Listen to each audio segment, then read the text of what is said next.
सदानन्दम्भोधि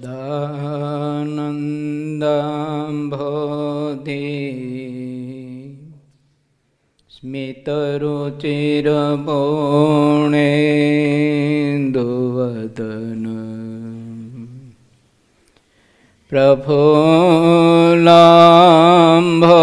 प्रफुल्लाम्भोजन्म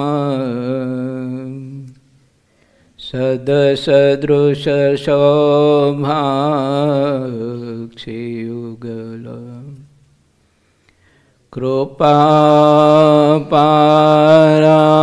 कृपापारावार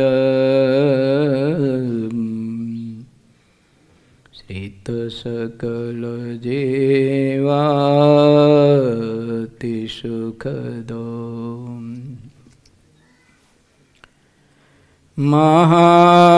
महाश्रेयो मूर्ते जयति सहि नारायण मुनि जयति सहि नारायण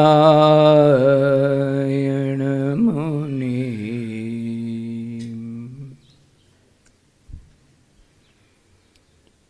ओम श्री पूर्णपुरुषोत्तमाय श्री अक्षरधामाधिपतये अवतारिणे श्री स्वामिनारायणाय नमो नमः।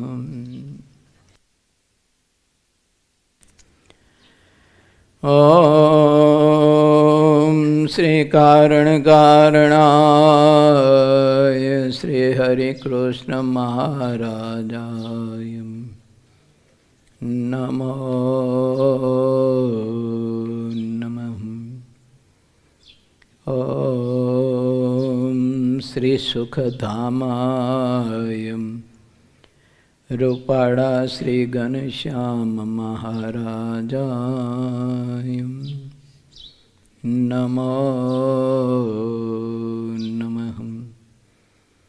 ओम श्री महातपस्विने श्री नीलकंठवर्णेन्द्र महाराजाय नमो नमः। ओम श्री आनंद सागराय श्री सहजानंद स्वामिने नमो नमः। योगी वर्याय सद्गुरु श्री गोपालानंद स्वामिने नमो नमः। साधुता मूर्तये सद्गुरु श्री मुक्तानंद स्वामिने नमो नमः। यतिवर्याय कविश्रेष्ठाय आदिगुरुवर्याय सद्गुरु श्री ब्रह्मानंद स्वामिने नमो नमः।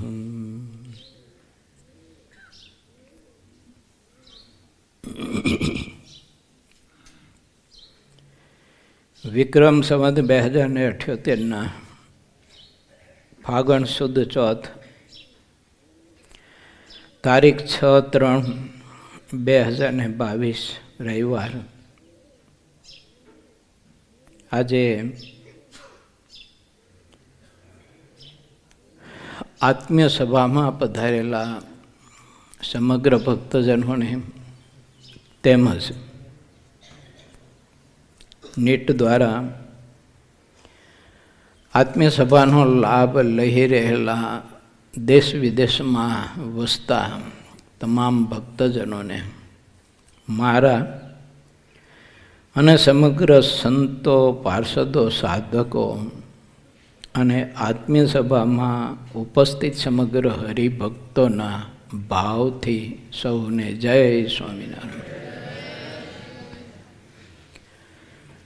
સુરત જોથાણથી ભજન પ્રકાશ સ્વામી પૂર્ણપ્રકાશ સ્વામી, જગત પ્રકાશ સ્વામી, નિર્મળ સ્વામી, ત્યાર સ્વામી,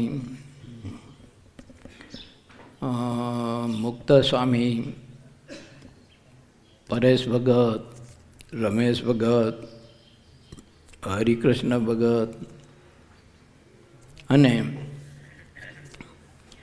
પરમ ભગવદીય શ્રી અર્જનભાઈ વાનાણી સાહેબ, પ્રફુલ્લભાઈ, ભગવાનજીભાઈ, શાંતિભાઈ, આ સમગ્ર ટ્રસ્ટીમંડળ અને સમગ્ર હરિભક્તોએ ભાવથી આપ સહુ કોઈને જય શ્રી સ્વામિનારાયણ પાઠવા છે. મજામાં બધા? વાહ. આપણે થોડાક વિચારો સમજવા માટે પ્રયત્ન કરવો છે. જો સમજાઈ જાય તો એટલી વાતમાં આપણું જીવન ધન્ય ધન્ય થઈ જાય. બહુ જરૂરી છે. પહેલાં એક વિચાર એ છે કે મહાત્મય ભગવાન, સંત, હરિભક્ત, શાસ્ત્ર અને સ્થાન, આનું મહાત્મય સમજાય જેમ છે તેમ મહિમા, તો બીજા બધા પ્રશ્ન એની મેરે ઉકેલી જાય. યથાર્થ મહાત્મય જો સમજાય તો. હવે જ્યાં સુધી યથાર્થ મહાત્મય નથી સમજાણું ત્યાં સુધી અમુક બધા કારણો સત્સંગમાં સુખ લેવામાં, ભજન કરવામાં, ધ્યાન કરવામાં, સંત સમાગમ કરવામાં, હરિભક્તોને પરસ્પર એકાદા બીજાને જ્ઞાન ગોષ્ઠી કરવામાં, એ અમુક કારણો બધા અવરોધરૂપ થાય. જે કારણોને તમે બધા જાણો છો. કાયમને માટે આવું મહાત્મય ટકાવવું એ બહુ કઠિન સાધના છે. થોડો સમય મહાત્મય રહે આપણને, થોડો સમય આપણે મહિમા રહે, એટલે જેટલો સમય આપણે મહિમા હોય એટલો સમય આપણે સેવા કરતા હોય, ભજન કરતા હોય, ધ્યાન કરતા હોય, સમાગમ કરતા હોય. કોઈ એવા નાના મોટા કારણો હોય તો એને બાજુ પર મૂકીને પણ દોડીને આત્મીય સભામાં આપણે આવી જતા હોય. સંકલ્પ પણ એવો હોય કે એકેય પણ આત્મીય સભા આપણે ચૂકવી નથી. આવું બધું હોઈ શકે. પણ એ સંકલ્પને છેલ્લા શ્વાસ સુધી નભાવો ને એ કામ બહુ કઠિન કામ છે. અને ઠેઠ સુધી નથી નભતો એના મૂળ સંદર્ભમાં મહિમા અને ખામી. જો પૂરેપૂરું મહાત્મય સમજાયું હોય તો એનો સંકલ્પ કોઈ દિવસ ખંડિત ન થાય. આપણે જોઈએ છીએ, હું જોઉં છું, તમે જોવો છો, બધા સંતો, પાર્ષદો, સાધકો જોતા હોય, ખ્યાલ હોય, બહેનોને ખ્યાલ હોય કે ઘણા બધા જ આત્મીય સભામાં નિયમિત આવનારા હરિભક્તો હતા. એને બધું આમ ખંડિત કેમ થયું? પછી આપણે બેઠા છીએ તો આપણામાંથી પણ ખંડિત થતું હોય. કોઈ એકાદ આત્મીય સભામાં કંઈક કારણ અવરોધ કરી ગયું હોય, આપણી ઈચ્છાનું કંઈ કારણ અવરોધ કરી ગયું હોય, આપણી પોતાની દ્રઢતાની નબળાઈ કંઈક અવરોધ કરી ગયું હોય. અહીં બેઠા છીએ આપણે બધા, હું તમે બધા, તો થાય એમ.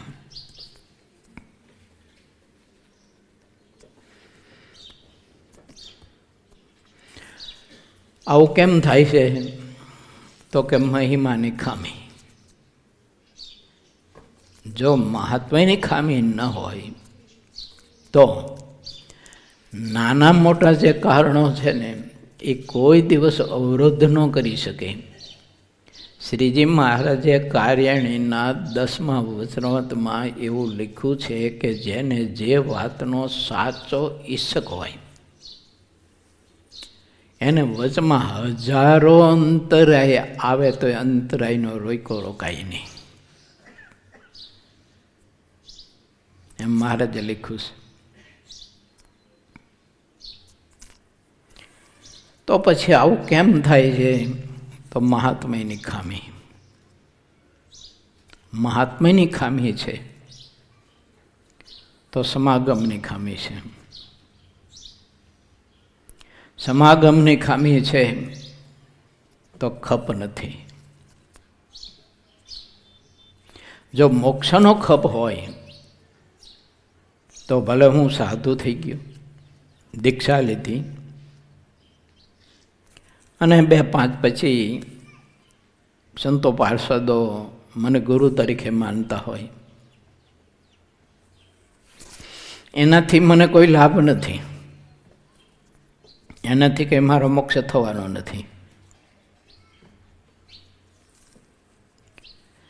પરંતુ જો મારા જીવનમાં મહાત્મ્ય ઘટ્યું, ભગવાન, સંત, શાસ્ત્ર, કથા, કીર્તન, સમાગમ એ મહાત્મ્ય ઘટ્યું,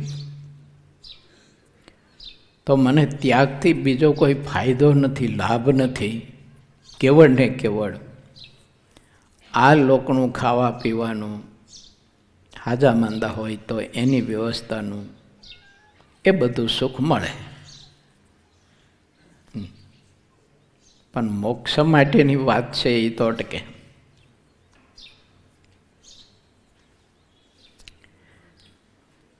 હવે જો દિન પ્રતિદિન ખપ વધતો જાય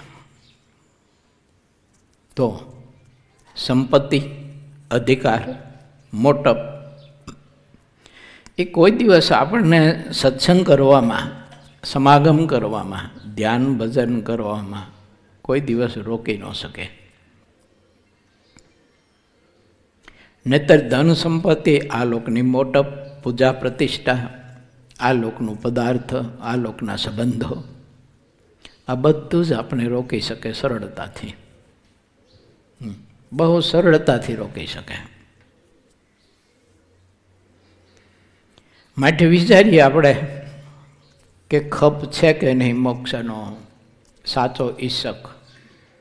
મહારાજ કે જેને જે વાતનો સાચો ઈચ્છક હોય અને હજારો અંતરાય આવે તો એ અંતરાયનો રોકાય નહીં, એને સાચો ઈચ્છક જાણવો. તો છેલ્લા શ્વાસ સુધી આપણે જે સંકલ્પ કર્યો હોય એ ટકી રહે, એની વધુ ને વધુ દૃઢતા થાય, પક્વતા થાય અને એને આપણે નભાવી શકીએ એવું મહાત્મ્ય જોઈએ. એક સભામાં આપણે આવ્યા, એક આત્મીય સભામાં ન આવ્યા, ફરી પાછા 2 આત્મીય સભામાં આવ્યા, 3જી આત્મીય સભામાં ના આવ્યા. આ બધું તૂટક ગઈ આત્મીય સભામાં આપણે નહોતા કોઈ, તે દિવસે સંતો દ્વારા મહારાજે જે વિચારધારા આપણને આપી હોય એનાથી તો આપણે વંચિત રહેવાના. હવે એ તો કોઈ દિવસ આપણને મળવાનું નહીં ફરીને. કારણ તો બધા રહેવાના, કોઈને શરીરનું કારણ, કોઈને વ્યવહારનું કારણ, બીજું ત્રીજું નાનું મોટું બધું રહેવાનું. એટલે શ્રીજી મહારાજે વચનામૃતમાં લખ્યું છે કે જેને ખપ હોય ને સાચો, એ કોઈનો રોકાતો નથી. પછી પોતાનું દૃષ્ટાંત આપ્યું છે. મહારાજ કે રામાનંદ સ્વામીના દર્શનનો ખપ હતો તો મહારાજ કે અમે અમારું મનનું ધાર્યું કશુંય ન કર્યું, અને મુક્તાનંદ સ્વામીએ જેમ કહ્યું ને તેમ મુક્તાનંદ સ્વામીની આજ્ઞામાં 9 મહિના સુધી અમે વહેતા. હવે હું સાધુ થઈ ગયો અને મને ખપ ઘટી ગયો, તો સાધુ થયા પછી, દીક્ષા લીધા પછી મેં કમાણી કરી કે પછી ખોટનો ધંધો કર્યો, એ મારે વિચારવું જોઈએ ને. કેમ? તો ભગવાનની કથા વાર્તા કરવા, સાંભળવાનો ખપ ગયો. સમય છે મારી પાસે, સંત છે, અનુકૂળતા છે, બધી જ વ્યવસ્થા છે, તેમ છતાંય હું સત્સંગ નથી કરી શકતો. તો એમાં મને કંઈક મારી મોટપનો મોભો, પદનો મોભો, કંઈક ગુણ હોય તો એનો અભિમાનનો મોભો, હું કંઈક જાણું છું, હું જ્ઞાની થઈ ગયો છું, એ મોભો, એ બહુ અવરોધ કરે છે, બહુ આડો આવે છે. એટલે મુક્તાનંદ સ્વામીએ લખ્યું છે, શ્રોતાને વક્તા બેઉ સમજા વિનાના પેટને અર્થે પુરાણી. લખ્યું છે. મને કેવળ અને કેવળ બીજાને ઉપદેશ દેવા માટેનો ખપ હોય કે શોખ હોય, એ મારા માટે કશું કામ આવતું નથી, એ બીજા માટે છે. મારા પોતાના ખુદના માટે તો મને સત્સંગનો કેટલો ખપ છે ને એટલું જ મને કામ આવે છે. અને જેટલો ખપ હોય એટલો જ હું સત્સંગ કરી શકું, એટલું ધ્યાન ભજન કરી શકું, અને એટલો જ હું નિયમિત થઈ શકું, અને એટલું જ મને મહારાજની આજ્ઞાનું અનુસંધાન રહે, અને મહારાજને રાજી કરવા અને મહારાજને પામી જવાનું તાન મને ખપ હોય એટલું જ થાય ને એટલું જ રહે. કોઈ મને ગમે તેટલું આપે તો એ કશું ને, એ બધું જ ઢોળાઈ જાય, કારણ કે મારું પાત્ર નાનું છે ને તમે 5 લીટર દૂધની તપેલી લઈને આવ્યા છો. મારી પાસે નાની એવી ટબુડી છે કે 100 ગ્રામ જ અંદર દૂધ હમાય એવું છે, અને 100 ગ્રામની ટબુડીમાં તમે 5 લીટર દૂધ નાખી દો છો, એટલે 100 ગ્રામ એમાં રહેશે, બાકીનું બધું જ ઢોળી જવાનું. કારણ કે ખપ નથી. અને જેને ખપ હોય એને ભક્તિમાં કોઈ દિવસ પ્રેરવો ન પડે, એને આમંત્રણ દેવું ન પડે, એને બોલાવવો ન પડે, એને વારી ઘડીએ ફોન કરી ના કરવા પડે. અત્યારે આપણી પરિસ્થિતિ કેવી છે ખબર છે? બધી જ બાબતમાં સંતોના ફોન આવવા જોઈએ, બધી જ બાબતમાં. આપણો જન્મદિવસ હોય તો આવવો જોઈએ, લગ્ન દિવસ હોય તો આવવો જોઈએ. ઘણા બધા મરણ દિવસની રાહ જોતા છે કે મરણ દિવસ આવે ત્યારે ફોન આવવો જોઈએ સંતોનો. જો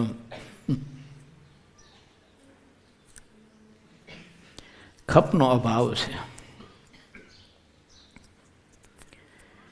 ભગવાનને પામી જવાનો ખપ હતો ને ધર્મદેવને ભક્તિમાં હતા ને, તો રામાનંદ સ્વામીનો યોગ એમને પ્રયાગ ક્ષેત્રમાં એક જ વખત થયો હતો, અને એ તે વધીને 2-3 કલાકનો સત્સંગ હશે. પછી તો રામાનંદ સ્વામી કોઈ દિવસ મળ્યા નથી, દર્શન થયું નથી, રામાનંદ સ્વામીએ કોઈ દિવસ ફોન કર્યો નથી એમને.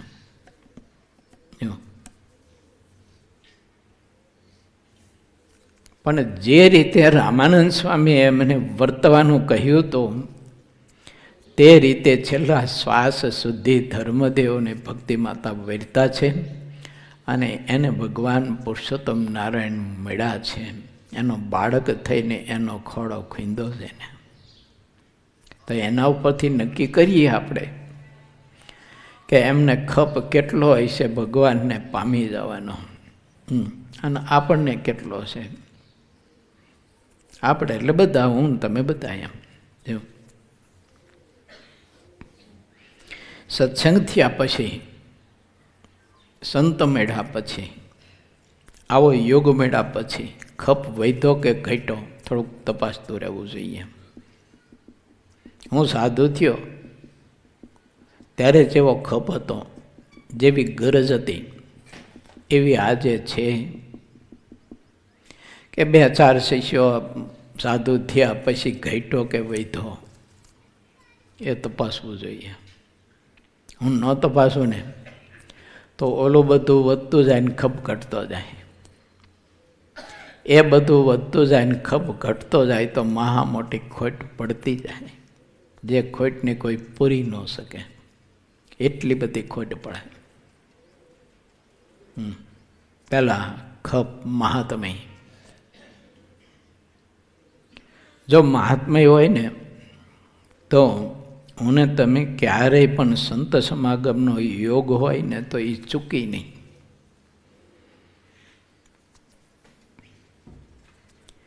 ઘણા ભક્તો એવા ખપવાળા હોય છે. સુરતમાં જસવંત દાદા છે, મેવાવાળા કહેવાય છે. એટલી ઉંમર છે તોય એમના ઘેરથી જોથાણ લગભગ 10-11 કિલોમીટર જેવું અંતર છે. પણ રોજે રોજ સાગર કથામાં સવારે સમયસર 7 વાગે રોજે રોજ પહોંચી જાય. સવારે 3 વાગે જાગવાનું. આખો પરિવાર ભેગા થઈ આરતી સ્તુતિ બધું જ, પ્રાર્થના બધું જ કરે. સાંજે પણ એ રીતે. અને બહુ જ ભાવિક પરિવાર અને ખૂબ જ ધ્યાન ભજન અંગવાળા ભક્તો છે.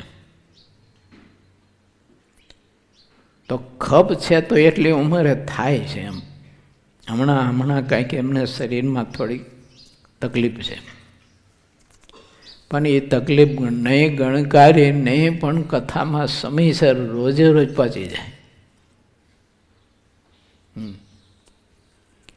ખપ હોય તો થઈ શકે છે ને. હવે ખપ જગાડવાનું કારણ તમને કહું કે ખપ જાગે કેવી રીતે એ કહું. આપણને જે મળ્યા સંતો અને હરિભક્તો, એના ગુણનું દર્શન કરતા જો આપણે શીખી જઈએ ને તો ખપ જાગે. એનું દર્શન કરવું અને એના ગુણનું દર્શન કરવું બેમાં ભેદ છે. એના ગુણનું દર્શન કરતા જો આપણે શીખી જઈએ તો ખરેખરો ખપ જાગે. અને ખપ જાગે ને ત્યારે બધી જ નબળાઈ ભાગે. નબળાઈ માત્ર બધી ભાગે.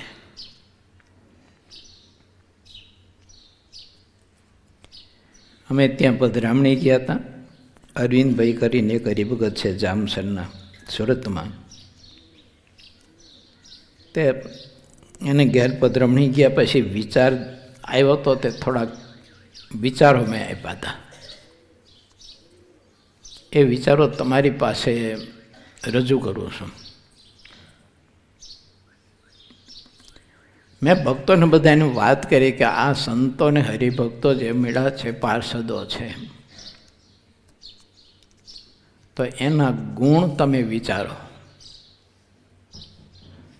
ગુણ વિચારો પછી ગુણ ક્યાંથી આવ્યા એ વિચારો. ક્યાંથી ગુણ આવ્યા એમ એનું ખૂબ મનને ચિંતન કરશો ને તો કીધું આપમેળા ખપ જાગશે. આપણને જે મળ્યા સંતો, આ હરિભક્તો,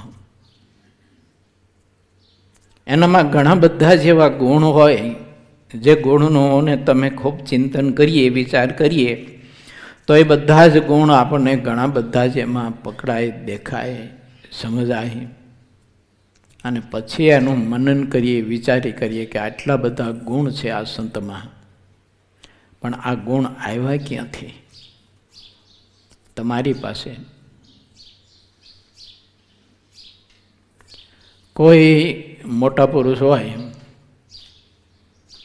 અને એને તમને કંઈક પ્રસાદી રૂપે કંઈક કપડું કે કંઈક લાકડી કે માળા કે કશું કંઈક આપ્યું હોય, પછી તમે જે આવે ને એ બધાને તમે દર્શન કરાવો કે જો આ પ્રસાદીની માળા ફલાણા ફલાણા સંતે મને આપી છે, દર્શન કરો. ઓલો ભાવથી દર્શન કરે. એ દર્શન કરે ને એ સાથે જ એને આ માળા ક્યાંથી આવી, ક્યાં સત્પુરુષે આપી અને એ સત્પુરુષ કેવા છે ને એવું મંથન તરત ચાલુ થઈ જાય એને, તુરત થઈ જાય. અને એ સંતને એ માળા પ્રસાદીની ક્યાંથી મળીને કોને આપી એ બધું જ મંથન ચાલુ થઈ જાય. અને એ બધી જો એને માહિતી મળે કે આ માળા તો ભગવાન સ્વામિનારાયણે ફલાણા ફલાણા નંદ પંક્તિના સંતને આપી હતી અને એ સંતે એમના શિષ્યને આપીને એમના પાસેથી આ માળા મને મળી છે પ્રસાદીની, ત્યારે આપણી વૃત્તિ રહીને સીધી જ આપણી ચિંતનની વૃત્તિ રહીને એ સીધી જ એ પુરુષ પાસે ઠેઠ પહોંચે.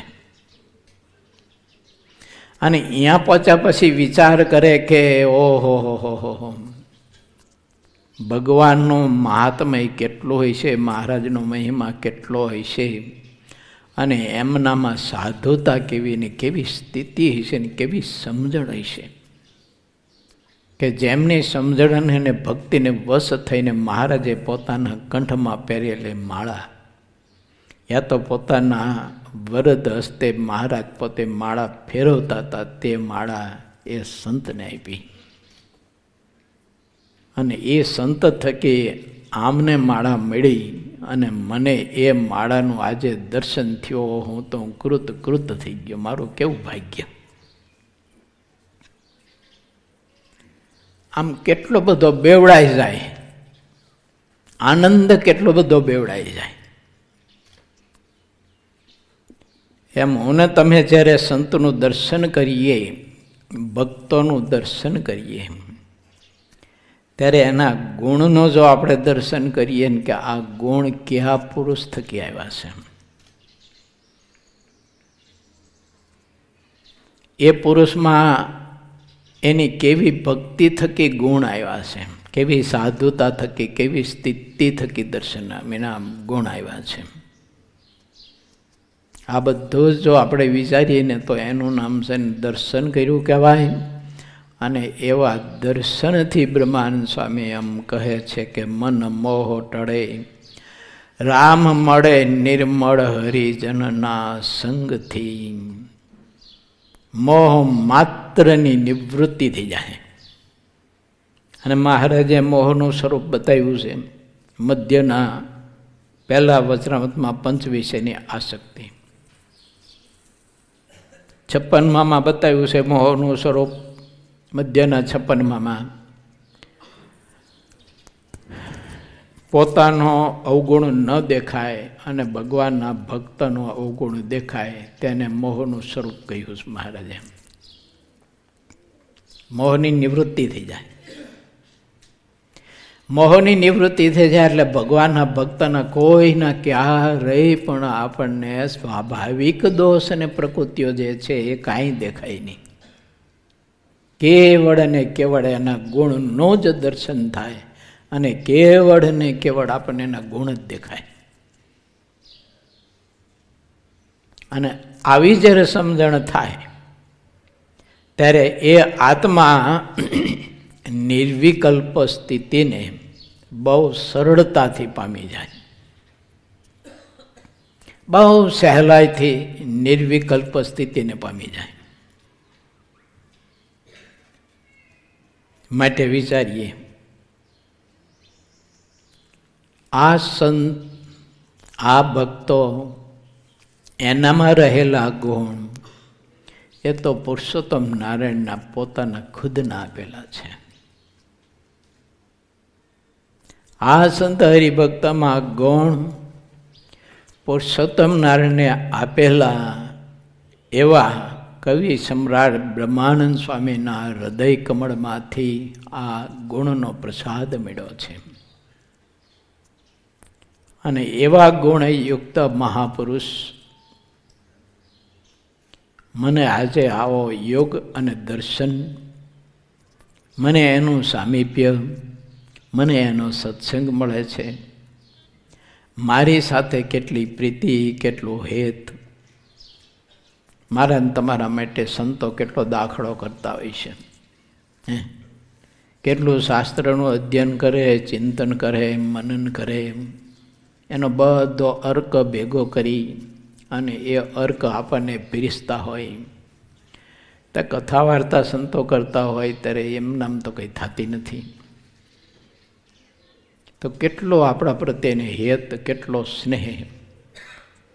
આવી વાત આપણા મોક્ષની, આપણા દોષને દૂર કરવાની, સત્સંગમાં વધુ ને વધુ આપણો અંગ વૃદ્ધિ પામે, મહિમા વૃદ્ધિ પામે, સંત હરિભક્તો પ્રત્યે આપણને સદાય દિવ્ય ભાવ બંધાય, ધર્મની અતિશય દ્રઢતાને પક્વતા થાય, વૈરાગ્યને ત્યાગની ને નિષ્ઠાની ને સમર્પણની, ઉપાસનાની અતિશય દ્રઢ પરિપક્વતા થાય, વગેરે વગેરે વાતો બધી આપણને કરીને, વારંવાર એ વાતો કરીને, એક વખત એ વાત કરી આપણે બહુ લક્ષ્ય રાખ્યું નહીં, યાદ રાખ્યું નહીં, વળી પાછા ભૂલી ગયા, તો વળી પાછું બીજી વખત, ત્રીજી વખત, ચોથી વખત, પાંચમી વખત, એમ 1 વર્ષ, 2 વર્ષ, 3 વર્ષ, 5 વર્ષ, એમ એ સત્પુરુષ આ ધરતી ઉપર જ્યાં સુધી શરીરનું અસ્તિત્વ રાખે ત્યાં સુધી એ વાત એમનામ કર્યા જ કરે, કર્યા જ કરે, કર્યા જ કરે. આપણે માની ન માની, સ્વીકારી ન સ્વીકારી,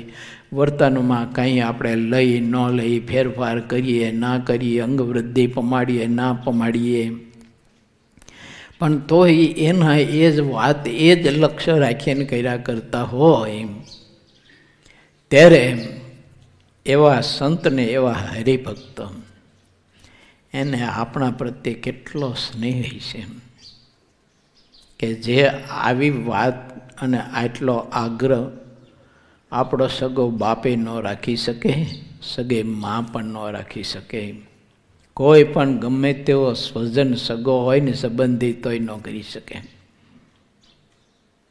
એટલું મારા ને તમારા માટે આ સંતો હરિભક્તો બધા કરતા હોય છે.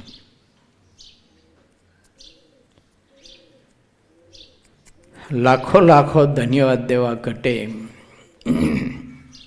પરમ ભગવદીય શ્રી પ્રેમજીભાઈ અહીં બેઠા છે, અજય ભગત છે, બીજા ઘણા બધા હરિભક્તો છો તમે. બધાના નામ તો હું કેટલાકના લઉં. તો સત્સંગ કરવા માટે ને કરાવવા માટે ખૂબ જ દાખલો ઘણો બધો જ કરી રહ્યા છે. કોના માટે? મારા ને તમારા માટે.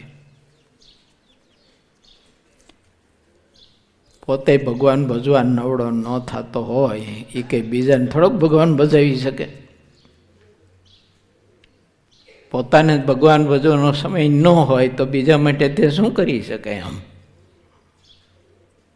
તો આ બધા ભક્તો બીજા મુમુક્ષુ આત્માઓને ભગવાન તરફ વાળવા માટે સત્સંગમાં કેમે કરીને એને સાચી સમજણ દ્રઢ થાય, સંતો ભક્તો ઓળખાય, સત્સંગની સાચી રીત ઓળખાય. ઘણી વખત તો આખી જિંદગી સત્સંગમાં આપણે કાઢી નાખી હોય ને તો એ સત્સંગની રીતનું કોઈ આપણને કંઈ સમજ જ નથી હોતી. આખી જિંદગી સત્સંગમાં કાઢી નાખી હોય તો એ સત્સંગની કોઈ પણ પ્રકારની સમજ જ નથી હોતી. તેને ગોળ ને ખોર બધું હરખું જ હોય, બધું ભેગું ડોટાવી જતો હોય. સાધુ ને અસાધુ ને, હરિભગત ને અહરિભગત ને, જો એકાંતિક સાધુ ને એકાંતિક હરિભક્ત ને મુમુક્ષો ને ખપવાળા ને બધું ભેગું ડોટાવી જતો હોય. એને કાંઈ બિચારાને કંઈ ગમ નથી હોતી. માટે વાલા ભક્તો, હું ને તમે જેટલા ખપવાળા થઈશું ને, જેટલા ગરજવાન થઈશું ને, એટલા ગુણ આપણામાં વૃદ્ધિ પામશે. બહુ વિચારી તો ખ્યાલ આવે એવું છે કે આ સંતો, આ હરિભક્તો આપણને જે મળ્યા છે, ભગવાન શ્રી હરિ અને બ્રહ્માનંદ સ્વામી જેવા મહારાજના એ મુક્ત પુરુષ એના ગુણ જ્યારે આપણને પ્રાપ્ત થયા છે, અને એક ગુણ જેને પ્રાપ્ત થયા હોય એનો સત્સંગ આપણને મળ્યો છે, એ આપણા માટે રાત્રિ દિવસ મોક્ષ માટે વિચારે છે કે આ જીવ કેમે કરીને મહારાજને પામી જાય, સત્સંગમાં એનું અંગ ઘટી ન જાય, સત્સંગમાંથી પાછો ન પડી જાય, એના માટે વારંવાર આપણને ટોકતા હોય, રોકતા હોય, સમજાવતા હોય, પાછું આપણે દેખાતું હોય કે આને જેમ જેમ સમજાવીને જેમ જેમ આપણે ધ્યાન રાખીએ ને તેમ તેમ આ વધુને વધુ આઘો થતો જાય છે, નિષ્ઠુર થતો જાય છે, આને કાંઈ સમજાતું નથી, કાંઈ પકડાતું નથી, આ બધું જ દેખાતું હોય આપણને મૂર્તિમંત પાછું. પણ તોય ઠાકોરજી એવા જીવ ઉપર ક્યારેય પણ આ સંતોને કે એવા ભક્તોને દયા ઉઠાવવા ન દે. આ બધા સંતો ભક્તો જે દાખલો કરે ને સત્સંગ માટે, તો એને અનુભવ હોય કે એક જીવને આપણે કેટલી વાર સમજાવ્યો હોય, એને જાળવવા માટે કેટલી સમજ આપી, કેટલું ધ્યાન રાખીએ છીએ, પણ ઓલાને એમાં એટલું કશું કાંઈ છે જ નહીં, કાંઈ પોતાના માટેનું જ નથી એને. જો કે મારા જીવનું બગડી રહ્યું છે, કેટલા જન્મ બગડશે, કેટલા જન્મ સુધી જન્મ મરણની રખડપટ્ટી કરવી પડશે, કેટલા દુઃખો ભોગવવા પડશે, આવું કશું કાંઈ જીવ વિચારી શકતો જ નથી. માટે જે મળ્યું છે એનું મહાત્મ્ય સમજવા માટે વધુને વધુ હું ને તમે પ્રયત્ન કરીએ. પ્રગટનું મહિમાના મહાત્મ્ય સમજીશું ને તો જ મારી તમારી અનેક પ્રકારની આધ્યાત્મિક માર્ગે પ્રગતિ કરવામાં જે કંઈ આપણે સંકલ્પ કે બીજા અવરોધો જે કંઈ આડા આવતા હોય છે ને એની સમસ્યા તો જ દૂર થાય છે, પરોક્ષથી દૂર નહીં થાય, પ્રગટથી થઈ છે. તો આ સંતો અને આ હરિભક્તો એની સાથે આટલા વર્ષથી આત્મીય સભા આપણે ભરીએ છીએ, કરીએ છીએ. તો આ સંતો સાથે અને આ ભક્તો સાથે હું આત્મીયતા કેટલી કેળવી શીખું, પૂછીએ આપણે પોતપોતાની જાતને. હું મારી જાતને પૂછું, તમે તમારી જાતને પૂછો. અમે સંતોષી બધા, અમે વિચારીએ, તમે વિચારો કે પરસ્પર એકાદા બીજાને એમ બરોબરીયાપણું કેટલું રહે છે. તમને હરિભક્તોને પરસ્પર બરોબરીયાપણું કેટલું રહેશે, ન્યૂનાધિકપણું કેટલું રહેશે, જૂના નવાપણું કેટલું રહેશે. આ બધું વિચારીએ તો ખ્યાલ આવે આપણને કે આપણે ક્યાં પહોંચ્યા છીએ. એમ પંથ કપાણો છે કે નથી કપાણો, એમ ચાલી છે તો ઘણું, દોડી છે તો ઘણું, દોડ તો ઘણી દઈ છે, પેડલ તો ઘણા મારી છે, પણ ચેન ચડાવી છે કે નથી ચડાવી સાયકલને, પરસો વરી જાય એટલા પેડલ તમે મારો, પણ ચેન જ ન ચડાવી વ્હીલ થોડુંક ફરે, રસ્તો થોડોક કપાય. આત્મીય સભા એટલા માટે છે કે પરસ્પર હરિભક્તોને, સંતોને હરિભક્તોને, પરસ્પર બહેનોને, બહેનોમાં સ્થિતિવાળા ભજનાનંદી હોય એને વિશે, સાંખ્યોગી માતાઓ એમને વિશે કેટલો દિવ્ય ભાવ છે, કેટલું મહાત્મય છે, એમાં કેટલું હિત થયું છે, કેવી આત્મીયતા કેળવી શક્યા છે, નથી કેળવી શક્યા. આત્મીય સભાનો અર્થ છે ને એટલા માટે એ છે કે આપણે સૌ કોઈ પરસ્પર એવી આત્મીયતા કેળવીએ કે જે આત્મીયતાને કોઈ પણ નાનું કે મોટું, જાડું કે પાતળું, ભારે કે હલકું, કોઈ પણ કારણ એ આત્મીયતાને કોઈ દિવસ ડેમેજ ન કરી શકે, તોડી ન શકે. તમારે પરસ્પર હરિભક્તોને કોઈ કંઈક વ્યવહાર કરવાનો થયો, કોઈ તમારી પાસેથી થોડાક વ્યાજવા લઈ ગયા, સમયસર વ્યાજ ન આપી શક્યા, એની પરિસ્થિતિ કંઈક થોડી કથળી અને સમયસર આપી શકે એવું નથી, પછી તમારી આત્મીયતા એને વિશે જે છે ને એ તપાસવાની.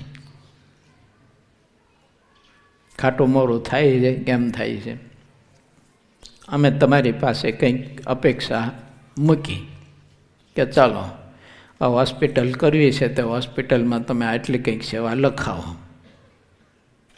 પછી તમે કારણોસર લખાવી શક્યા કે ન લખાવી શક્યા, પછી અમારે અમારા અંતર ઉપર મીટર મૂકવું જોઈએ કે હરિભક્ત પ્રત્યેની આત્મીયતા છે ને એ ઘટી કે વૈધી કે એમ નામ છે કે શું થયું. કારણ કે સાધુતાની પરીક્ષા તો વ્યવહારે થાય. મારા અને તમારામાં સાધુતા કેટલી છે, સાધુતા કેટલી આપણે કેળવી શક્યા છીએ, એની પરીક્ષા તો વ્યવહારે થાય. તો ખ્યાલ આવે કે આને સંપત્તિ પ્રધાન છે ભગવાન કે ભગવાનના ભક્તનું મહાત્મ્ય છે ખરું, પણ ગૌણ છે, ઓલું પ્રધાન છે. તો સંપત્તિ માટે થઈને ભગવાનના ભક્તનો સંબંધ છોડી શકે છે, પણ સંપત્તિનો ત્યાગ કરીને ભગવાનના ભક્તનો સંબંધ રાખી નથી શકતો. તો પછી મોક્ષના માર્ગમાં કામ તો ભગવાનના ભક્તનો સંબંધ છે તે આવવાનો છે. સંપત્તિ તો મોક્ષના કામમાં કંઈ આવવાની નથી. તો સાંઈ ઉપકરણ છે આ લોકપૂર્તિ, તે આપણને મદદ કરે.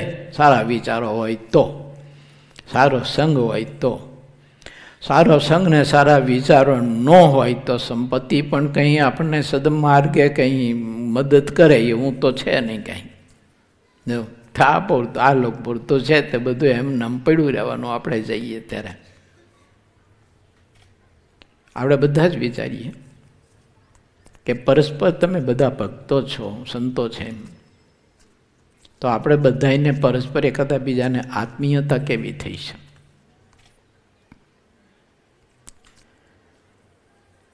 માધવજી સ્વામી આપણે કથામાં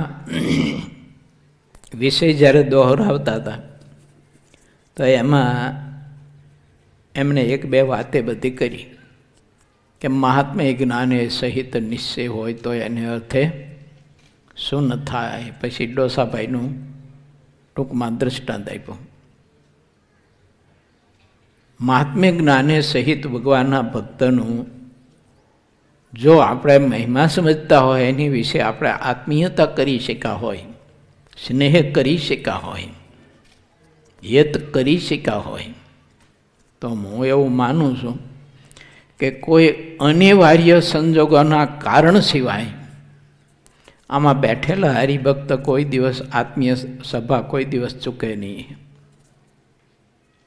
કોઈ એવા અતિ અનિવાર્ય સંજોગો સિવાય. એમાં આળસ અને પ્રમાદથી તો કોઈ દિવસ ન ચૂકે. પણ ચૂકી જઈએ છીએ, આપણે આગ્રહ કરવો જોઈએ છે. આત્મીય સભા હોય કે શિબિર હોય, બીજા પ્રસંગો હોય ત્યારે તો એટલું કારણ છે કે આત્મીય સભાઓ ભરી છે પણ આત્મીયતા નથી કેળવી શક્યા. આત્મીયતા કેળવામાં ઘણી બધી જ ખામી છે, આપણામાં બહુ મોટી ખામી છે. અને એ ખામીને કોઈ દિવસ વિચારી જ નથી કે આટલા વર્ષોથી હું આત્મીય સભા ભરું છું, પણ ભગવાનના સંત ભક્તો પ્રત્યે એને વિશે તો હું આત્મીયતા કેળવી શક્યો નથી. અરે રે, કેટલો સમય વયો ગયો, કાળ વયો ગયો, દિવસો વયા ગયા. બહુ મહા મોટી નુકસાની મેં તો હોય રહી.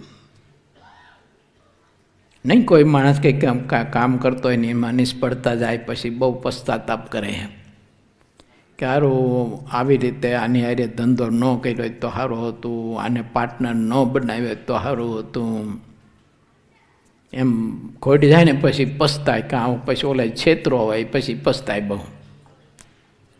એમ આપણને આ બારામાં કોઈ એવો પશ્ચાતાપ ખરો કે હું આટલા વર્ષોથી આત્મીય સભા ફરું છું, આટલા વર્ષોથી સંતોનો સમાગમ કરું છું, પણ હું આત્મીયતા કેળવવી પડે એવી કેળવી શક્યો નથી. અરે રે, મને હજુ આ સંતો ભક્તોએ મને જાળવવો પડે છે, મને સાચવવો પડે છે,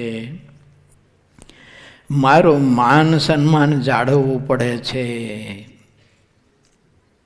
બસ હું કાંઈ પ્રગતિ જ ના કરી શીખવામાં. આવું કાંઈક અમે સાધુએ વિચારી, તમે હરિભક્તોએ વિચારો તો માલુમ પડે. એમાં આપણે આટલા વર્ષોથી સાધુ થયા, દીક્ષા લીધી, તો જેને દીક્ષાને જેટલા વર્ષ થયા હોય એટલા વર્ષ વિચારવાના કે આટલા વર્ષથી દીક્ષા લઈને ત્યાગાશ્રમમાં જોડાયો, મહારાજે આટલા બધા સર્વશ્રેષ્ઠ યોગ આપ્યા છે, બધી સાનુકૂળતાઓ આપી છે, તો પરસ્પર એકાદા બીજા સંતો, પાર્ષદો, સાધકો, હરિભક્તો એને વિશે આપણે આત્મીયતા કેટલી કેળવી શીખ્યા છીએ, એની વિશે હિત કેટલું છે આપણને, એનો મહિમા કેટલો છે, એનામાં ગુણ છે, તે એ ગુણનું દર્શન આપણે કરી શકીએ કે નથી કરી શકતા, યા તો એ ગુણ કોના થકી આવ્યા છે, ક્યાંથી આવ્યા છે, એ ગુણનું શું પ્રભુત્વ છે, એ ગુણનો શું પ્રભાવ છે, શું એનો પ્રકાશ છે. આવું આપણે ક્યારેય વિચારતા નથી ને વિચારીએ તો માલુમ પડે કે આટલા વર્ષોથી હું સાધુ તો થયો, દીક્ષા તો લીધી, ત્યાગાશ્રમમાં તો હું જોડાયો, પણ સારું ગતિ કરી શક્યો નથી, મારું અંગ વૃદ્ધિ નથી પામ્યું. માટે ખૂબ જ વિચારીએ અને ભગવાનના ભક્તોની સાથે ખૂબ જ આત્મીયતા કેળવીએ. કોઈ ચીજ વસ્તુ, પદાર્થ, આ લોકનો વ્યવહાર ભગવાનના ભક્તની સાથે હિતપ્રીત એને કોઈ દિવસ ડેમેજ ન કરે. એ બહુ જ ધ્યાન રાખવું જરૂરી છે, લક્ષ્ય રાખવું જરૂરી છે, અને એનું ચિંતન કરવું બહુ જરૂરી છે. કારણ કે આ લોકનો નાનો મોટો વ્યવહાર ભગવાનના ભક્તની વિશે આત્મીયતામાં કે એના સંબંધમાં એના સંબંધને ડેમેજ કરશે ને તો એ ખોટ વર્ષો સુધી, યુગો સુધી, કલ્પો સુધી, જન્મો સુધી, ખબર નહીં કે કેટલા કાળ સુધી ભોગવવી પડે, નક્કી નહીં. ભરતજી જેવા રાજર્ષિ જ્ઞાની ત્યાગી પુરુષ, ગુણનો કોઈ પાર નહોતો, એટલા તો એનામાં ગુણો હતા, અને રાજ્ય સમૃદ્ધિને બધું છોડી અને એ મહાપુરુષ ગંડકી નદીના કિનારે પુલાશ્રમમાં કઠિન તપસ્યા કરવા માટે નીકળી જતો હોય, અને ત્યાં એવી કઠિન આરાધનાની તપસ્યા કરતો હોય એ પુરુષ, પણ એને એક મૃગના બચ્ચામાં પ્રીતિ જો થઈ તો એને ભગવાનમાં કંઈક આત્મીયતામાં ખામી રહી.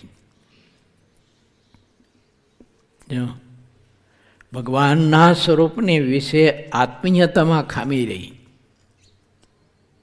તો એવા મોટા મહારથીઓને જો આમ થતું હોય તો પછી આપણે વિચારીએ કે આપણને ભગવાનના સંત ભક્તમાં આત્મીયતા કેળવવામાં કે આત્મીયતાને ટકાવવામાં આવા કોઈ કારણો અંદર કારણભૂત કંઈ તો નથી થતા ને, એમાં કાંઈ વિક્ષેપ ઊભા તો નથી કરતા ને, આવું તો નથી થતું ને. આવું કંઈક થોડુંક જો વિચારીએ ને તો ખ્યાલ આવે એમ કે ગતિ થાય છે ખરી આપણે એમ. નહીતર પછી એમ થાય કે હવે ત્યાં ત્યાં ઊભો છે તો ગોધો જોડાણો જેમ ઘાણીએ, તારો પેલા છોડે બળદને તરારો કુંડાળામાં હોય ત્યાં ત્યાં ઊભો હોય, પંથ કપાણો ન હોય. ઠીક છે, ઘાણીના બળદને પંથ ન કપાય, પણ હાંજ પડે એક ડબ્બો તેલ તો ભરી દે, આપણે તો ખાલી કરી.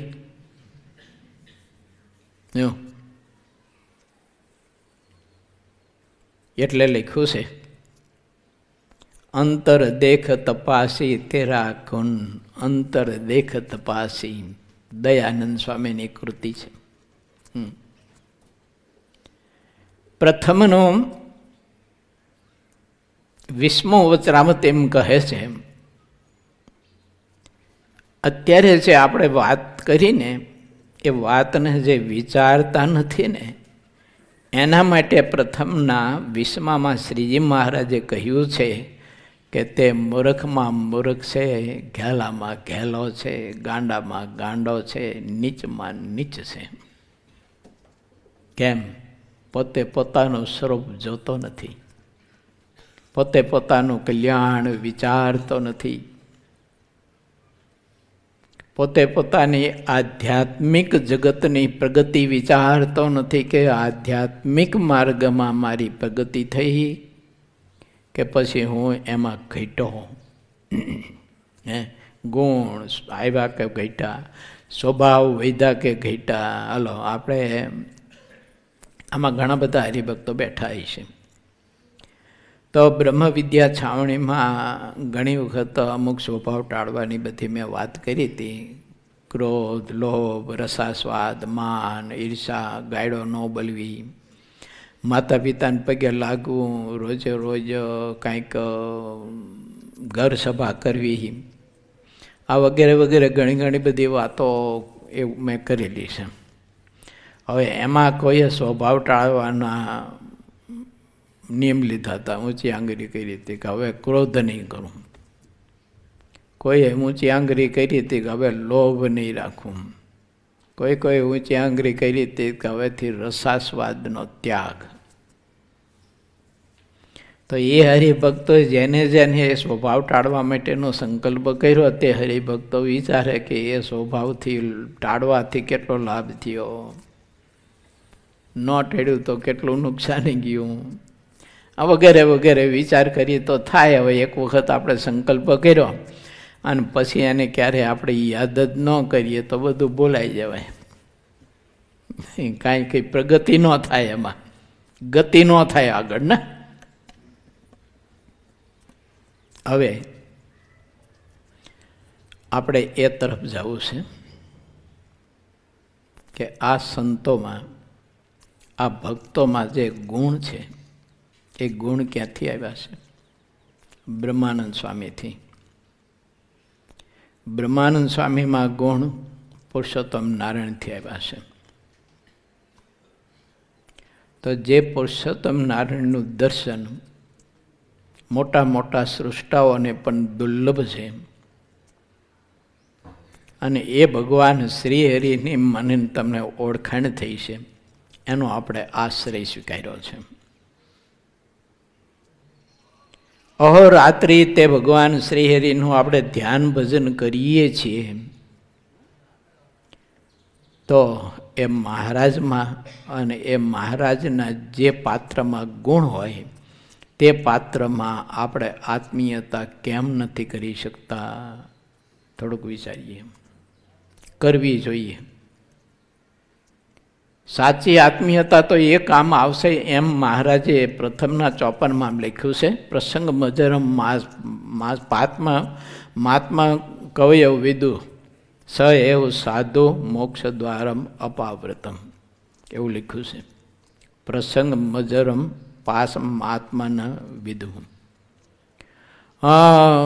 કપિલ ભગવાને માતા દેવહૂતિને જે વિચાર આપ્યો છે ને તે વિચાર મહારાજે ભાગવતના તૃતીય સ્કંદનો આ વિચાર છે એ મહારાજે વચરામૃતમાં મૂકીને આપણને બતાવ્યું છે કે જેવો પ્રસંગ સગા સંબંધીને વિશે છે, દેહને વિશે છે, માતા પિતાને વિશે છે, એવો પ્રસંગ એટલે એવી પ્રીતિ ભગવાનને ભગવાનના સંત ભક્તમાં કરે તો મોક્ષનું દ્વાર એના માટે ખુલ્લું છે અને માયાના બંધનો બધા જ એના માટે તૂટી જાય છે. કે જે માયા સામે પુરુષોત્તમ નારાયણ ઊભા હોય યા તો કૃપા કરીને આપણા ઘરના આંગણે આવ્યા હોય તો એનો સ્વીકાર નથી કરવા દેતી માયા એટલી પ્રબળ માયા છે, એટલી બળવાન છે કે અક્ષરધામના મુક્ત શ્રી હરિએ આપણા કલ્યાણ માટે થઈને મોકલા હોય, સામે ચાલીને આપણા ઘરના આંગણે આવ્યા હોય, પણ તોય માયાનો સ્વીકાર નથી કરવા દેતી. નથી હું ને તમે સંત ભક્તોમાં આત્મીયતા કેળવી શકતા. એના કારણભૂતમાં શું બતાવ્યું છે મહારાજે? કારણ બતાવ્યું છે માયાનું. ભગવાનની મૂર્તિનું ધ્યાન કરતા જે પદાર્થ આડો આવીને આવરણ કરે તેને માયા કહીએ. ભગવાનના સંત હરિભક્તમાં આત્મીયતા નથી આપણે કેળવી શકતા. એમાં જે કંઈ આપણને આડો આવતો હોય તે બધી જ માયા છે. અને એ માયા આટલો બધો સર્વશ્રેષ્ઠ યોગ હોવા છતાંય આપણને સંત હરિભક્તમાં જેવી સગા સંબંધીમાં પ્રીતિ છે, દેહમાં છે, એવી એમાં નથી થવા દેતી. તો પછી પ્રેમાનંદ સ્વામીની જેમ મારે તમારે કંઈક વિચારવું જોઈએ કે ઋષિએ કહ્યું કે હું તો જાય છે ગિરધર જોવારે મામુને વારીસમાં. મારે તો મારા પ્રભુને, મારા ઠાકોરજીને મેળવવા છે, મારે મારા સંતને, મારે મારા હરિભક્તને રાજી કરવા છે, રીઝવવા છે, એનો રાજીપો મારે કમાવો છે. માટે હાથ જોડી અને માયા કોઈ રૂપે આવતી હોય, પાછી માયા જ એક જ રૂપે આવે એવું કંઈ નથી. કંઈ સિક્કા રૂપે આવે, નોટ રૂપે આવે, સોનાના બિસ્કિટ રૂપે આવે, ચાંદીના બિસ્કિટ રૂપે આવે, મીઠી રૂપે આવે, હાર રૂપે આવે, તોડા રૂપે આવે, કળા રૂપે આવે, એવું તો કાંઈ છે નહીં. કોઈ પણ રૂપે આવે, પણ ભગવાનના સંત ભક્તમાં આપણને પ્રીતિ નથી થવા દેતા. તો આત્મીયતા કેવી કેળવી છે, અને એવી આત્મીયતા કેળવી છે તો કેવો ખપ હશે, અને એવો ખપ હશે તો કેવું મહાત્મય સંત ભક્તનું સમજાયું હશે, જે ઇતિહાસને તમે બધા જાણો છો. પણ અત્યારે હું એ વિષય દોહરાવી રહ્યો છું તો એ વિષયના અનુરૂપ વાત ફરીને પણ તમારી પાસે રિપીટ કરું છું. બાકી તો ઘણી વખત કરી ચૂક્યો છું. વાંઝા પરિવારમાં જન્મ હતો. ગામડે ગમે ત્યાં ફરતા હોય, એ લોકોનું કામ તો બધું બકડિયા, ડોયલો, બીજું ત્રીજું, તૂટલા ફૂટલા હાંધવાનું, આ તે બધું કામ કરતા હોય. સખત બીમારી. સંતોને યોગ્ય કરીને સત્સંગ ઓળખાયો. તિલક ચાંદલો કપાળમાં, કંઠી ગળામાં ગંઠી, અને સખત બીમારી તો કોઈ પણ સગા સંબંધીઓ સામું જોવાય નહીં. એટલા પીડાતો તો કમળસિંહ વાંઝો. કોઈએ સમાચાર આપ્યા તો જુનાગઢનો અને પંચાળાનો નરેશ દોડીને ત્યાં જાય. અરે મારા મહારાજના, આ મારા ભક્તને આવી પીડા. સગા સંબંધીને બોલે કે તમને જો તકલીફ ના હોય તો કમળસિંહને મારે ઘેર લઈ જાઉં, સેવા પરિચર્યા કરું, દવા કરાવું અને સાજો કરું, તમને પાછો સોંપી જાઉં. ઓલા લોકો તો ત્યારે જ હતા, અહીંથી જાય તો એને કંઈ મહિમા હતો નહીં. 3 માણસો ખાટલો ઉપાડવા માટે મળે અને ચોથો પાયો પોતાના ખભા ઉપર મૂકે, એને કેવી આત્મીયતા હશે ભક્તમાં, કેવો સ્નેહ હશે. એમ કે આત્મીયતા વિના અને સ્નેહ વિના આ કેવી રીતે થઈ શકે? નહીં જ્ઞાતિ, નહીં ઊંચ જ્ઞાતિ, પોતે રાજા સમ્રાટ, જેની સેવામાં ઘણા બધા દાસ દાસીઓ રહેતા હોય, હાક પાડેતા કેટલા બધા પ્રધાન મંડળો બધા અડિયા પટ્ટીયું કરતા હોય, અને આવો પુરુષ, અને એ તે પોતાને રાજ દરબારમાં લઈ જઈ અને પોતાના રહેવાનો જે કમરો, પોઢવા ઉઠવા જાગવાનો હતો કમરો, એમાં અને પોતાને પોઢવા ઉઠવાનો જે પલંગ હતો તેમાં કમળસિંહભાઈને હોવડાવે. એના બગડેલા બધા જ જે કંઈ કપડાં બપડાં બધું ધોવે, સેવા પરિચર્યા કરે. આ બધા પ્રસંગો છે ને એ વખતે છે એવું નથી, અત્યારે પણ હોય. આત્મીયતા હોય તો આપણા પરમ ભગવતી શ્રી નારાયણભાઈ બેઠા છે અહીંયા. જયુભાઈને લગભગ મહિનો, 1.5 મહિનો કે 2 મહિના એમને ઘેર અહીં ફ્લેટમાં રાખ્યા. બોલો, એના બગડેલા કપડાં, બાથરૂમ બધું. નારાયણભાઈ આ ઉંમરે એમની સેવામાં બીજા જોઈએ, તો એ નારાયણભાઈ એની બાપુની સેવા કરી. બોલો, આત્મીયતા આનું નામ કહેવાય ને.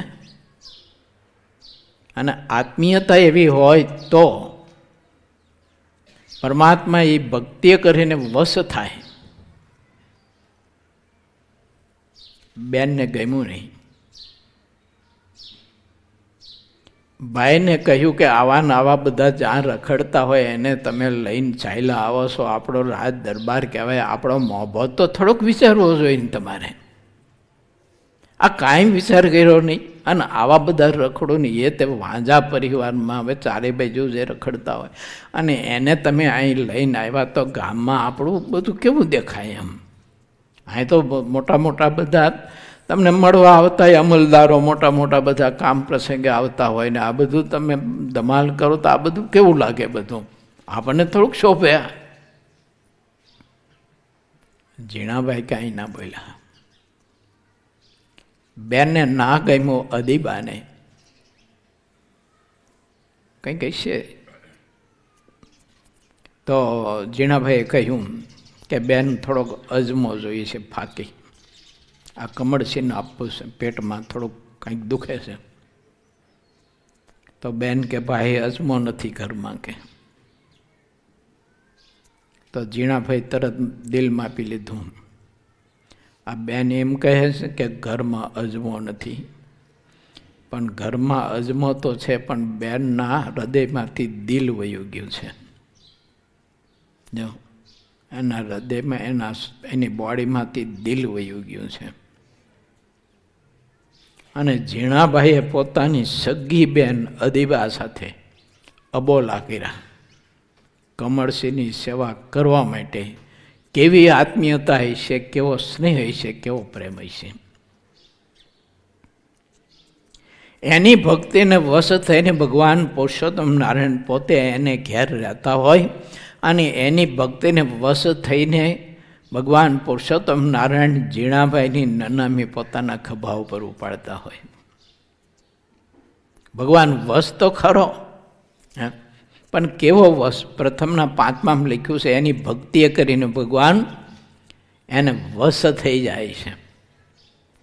કેવી ભક્તિ કરીને કેવો વશ ભગવાન.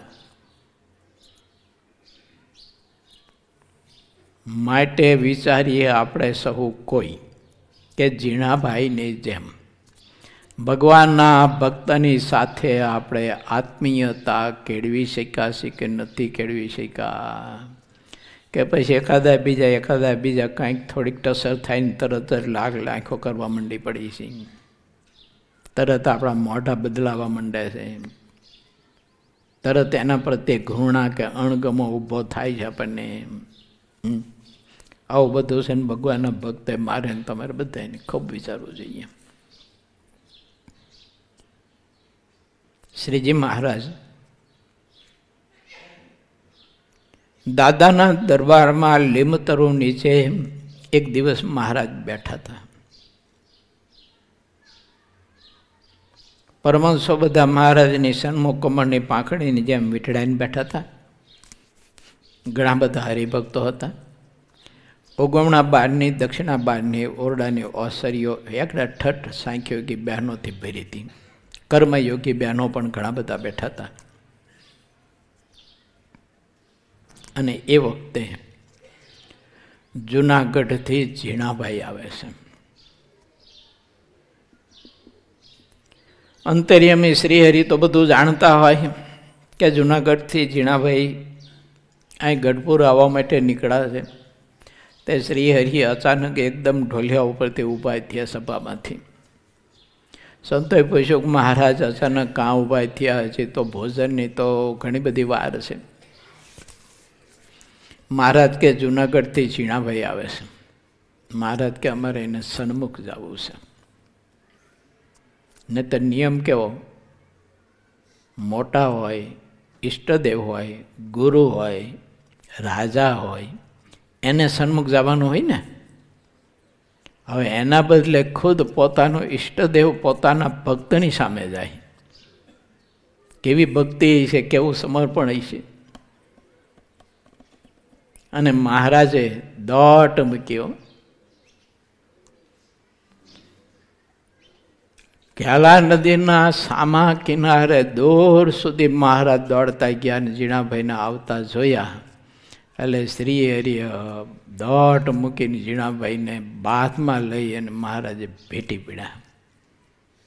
એટલું વહાલ કર્યું, એટલું વહાલ કર્યું, એટલું વહાલ કર્યું. વાહ, મારો ઝીણો આવ્યો, મારો ઝીણો આવ્યો, મારો ઝીણો આવ્યો, મારો ઝીણો આવ્યો. સંતો, હરિભક્તો, સુરા ખાચર હતા, દાદા ખાચર હતા, પર્વતભાઈ હતા, ગઢાડીના આંબાસીઠ હતા, સુંદરજીભાઈ હતા ભુજના, વગેરે વગેરે ઘણા બધા ભક્તો હતા. જીવા ખાચર હતા સારંગપુરવાળા, ગઢપુરવાળા જીવા ખાચર હતા. આ બધો સમાજ હતો હરિભક્તોને. બધા જોઈ રહ્યા કે જીણાભાઈ પ્રત્યે આટલો બધો સ્નેહ, ભગવાન શ્રી હરિને આટલો બધો પ્રેમ. અને પછી મહારાજ જીણાભાઈનું બાવડું પકડી અને રસ્તામાં ચાલતા ચાલતા ચાલતા જીણાભાઈની સાથે મીઠી મીઠી વાતો કરતા કરતા મહારાજ પૂછતા પૂછતા ચાલ્યા આવે છે કે, હે જીણાભાઈ, તમે જુનાગઢથી નીકળ્યા ત્યારે તમને રસ્તામાં કાંઈ ખાવા પીવાની, રહેવા ઉઠવા, હરવા ફરવા, ખાવા પીવાની, પૂજાપાઠની, નાવા ધોવાની કાંઈ અગવડતા તો તમને પડી નથી? ના રે ના મહારાજ, અગવડતા શું પડે કે હું તો ચાલ્યો આવતો તો એમાં થોડુંક ગીરનું જંગલ વટાવ્યું અને ગીરનું જંગલ વટાવીને જ્યાં ચાલતો આવતો હતો ને ત્યાં તો વિકરાળ મોટા ડાલા જેવા માથાવાળો મોટો સિંહ સામે આવીને ઊભો રહ્યો. મહારાજ કે, એમ એવો મોટો સિંહ, તમને બીક ન લાગી? અરે મહારાજ, શું કહું, જોત જોતામાં તો સિંહ નજીક આવી ગયો. નજીક આવ્યો તે બે પગ ઊભા એના આગલા રાખી, પાછળના બે પગ વારી અને યોગીની જેમ બેસી ગયો. એ તો મહારાજ કે, તમે? તો મહારાજ કે, હું એ યોગીની સામે ઊભો રહ્યો, ખબર નહીં શું થયું. તે ઘણો સમય થયો ને પછી તો એ ખબર નહીં. હવે તો વયો ગયો. સંતો હરિભક્તો બધી વાત સાંભળતા હતા. શ્રી હરિ કે, જીણાભાઈ, બસ આટલી તકલીફ પડી તમને કે બીજી કાંઈ? તો કે, મહારાજ શું, અહીંયાથી નીકળો ઉતાવળમાં એટલે વાટ ખર્ચી લેવી જ ભૂલી ગયો હતો. કે અરે ભાતું લેવું ભૂલી ગયો હતો. જુનાગઢ પ્રદેશનો જ્યારે ગીરનો પ્રદેશ બધો જ મેં પસાર કર્યો પછી મહારાજ એવી તરસ લાગી ને એવી ભૂખ લાગી તે પછી આ દેહ સહન ન કરી શકે તે મૂર્છા ખાઈને હું તો ત્યાં ઢળી પીડ્યો. પછી શું થયું કાંઈ ખબર નહીં મને તો. એમાં મહારાજ અચાનક કોઈ બ્રાહ્મણ આવ્યા, અંગરકું પહેરેલું, માથે પાગ લાલ, ખભે ગુમજો, એક ધોતિયું પહેરેલું, ખંભે એક ખડિયો, એક હાથમાં લાકડી, એક હાથમાં માળા. અને કોઈ અજાણ્યા ભૂદેવ આવ્યા અને મને પૂછ્યું કે, ઓહો, તમે કોણ છો બાપુ? કે ક્યાં જવું છે? આમ કેમ રસ્તામાં પડ્યા છો? શું થયું તમને? જીણાભાઈ કે, કંઠ રૂંધાતો તો બોલી શકાતું નહોતું. હાથની સંજ્ઞા આમ કરી પાણી પીવાની. તે મહારાજ ખબર નહીં હોય, ભૂદેવ હું જાણી ગયા. તે ભૂદેવને ખબર પડી જાય કે આને પાણીના અભાવે કંઠ રૂંધાણો છે. મહારાજ એની પાસે બતકમાં બંબલીમાં પાણી હતું તે મને પાયું, થોડીક કડવેરી. એક પીપળનું ઝાડ હતું, એના નીચે મને બાવડું પકડીને દોરીને લઈ ગયા, મને ત્યાં બેસાડ્યો અને પછી એના ખડિયામાં ડબરામાં ઉખડીને ગાંઠિયા હતા ને તે મને જમાડ્યું, પાણી પાયું, બહુ સાતાવડી, વિશ્રામ કર્યો. મહારાજ કહું, મને એ ભૂદેવ કે બાપુ તમે આટલો બધો પંથ કાપીને ચાલીને આવ્યા છો, વળી પાણીને ખાવાના અભાવે તમારા શરીરમાં એટલી નબળાઈ છે, તો ઘડીક આરામ કરો, હું તમારો થાક ઉતારી દઉં.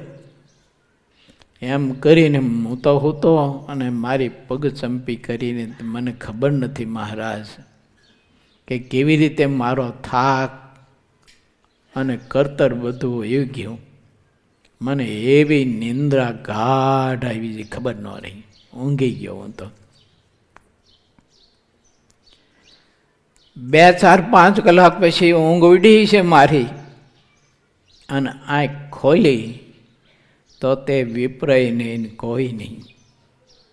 હું તો બેઠો અને એ પીપળના ઝાડ નીચે બેઠા તકા જોયું રસ્તામાં, તો એ બ્રાહ્મણ તો ન દેખાણા, પણ મહારાજ મેં જોયું ને તો એના કંકુના પગલાં પીડાતા ગયા રસ્તામાં. હું તો જોઈને આભાવ બની ગયો. પછી ખ્યાલ આવ્યો મહારાજ મને. મહારાજ તો બેઠા બેઠા બધું સાંભળતા હતા. જીણાભાઈ જોઈએ હા બોલે જતા હતા, સંત હરિભક્તો બધા સાંભળે જતા હતા.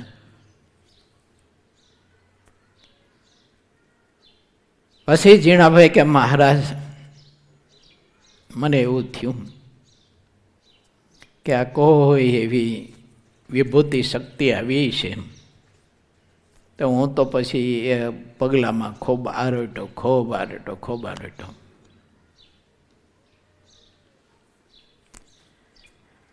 શ્રી હરિ એમ કહે છે કે જીણાભાઈ પછી રસ્તામાં તમે ત્યાંથી ચાલ્યા તો આગળ આવતા તમને કાંઈ તકલીફ પડી બીજી કોઈ? ના મહારાજ, બીજી તો અહીં પહોંચ્યો છે ત્યાં સુધી કાંઈ તકલીફ નથી પડી. અને છેલ્લે પછી મહારાજે કહ્યું, મહારાજે જીણાભાઈને કહે, જીણાભાઈ એ ડાલા જેવા મોટા માથાવાળો સિંહ આવ્યો હતો ને ત્યારે અમે તમારી સામે જ ઊભા હતા, અને તમે મૂર્છા ખાઈને ત્યાં ઢળી પડ્યા ને ત્યારે અમે બ્રાહ્મણના રૂપમાં આવી અને તમને ભોજન કરાવ્યું, પાણી પાયું, તમારી પગચંપી કરી. આટલી જ આ વાત કરીને હતા જીણાભાઈના આંખમાંથી એવી ધાર થવા માંડી આંસુની. અરે રે મહારાજ, મારા બાપ, હે મારા નાવલ્યા નાથ, મારા પ્રભુ, આ પાપીએ તમારી પાસે પગચંપી કરાવી, આ માંસના લોચાને તમે દબાવ્યા. ધ્રુસકે રડી પડ્યા. શ્રી હરિ મસ્તક ઉપર હાથ મૂકીને કહ્યું કે જીણાભાઈ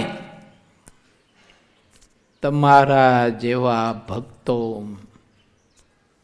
તમારા જેવા મુક્ત પુરુષ એ તો આ દુનિયાને મળવા દુર્લભ છે ને. હું તો તમારા જેવા ભક્તો હોય ને એનો હોય દાસનો દાસ છું હું. કોણ બોલે છે? મારો ને તમારો બાપ બોલે છે. શું બતાવે છે મને તમને? આ તો એક એનું રૂપક છે. જો આ તો એનું એક રૂપક છે. શા માટે છે? મને તમને શીખવવા માટે કે ભગવાનના ભક્ત, સંત ભક્ત પ્રત્યે કેવી આત્મીયતા તમે કેળવશો. આટલા વર્ષોથી તમે સત્સંગ કરો છો, ધ્યાન ભજન કરો છો, આત્મીય સભા શિબિરો કરો છો, નાના મોટા બધા ઉત્સવ પ્રસંગો તમે કરો છો, ઉજવો છો, પણ ભગવાનના સંત ભક્ત પ્રત્યે તમે કેવી આત્મીયતા કેળવી શક્યા છો?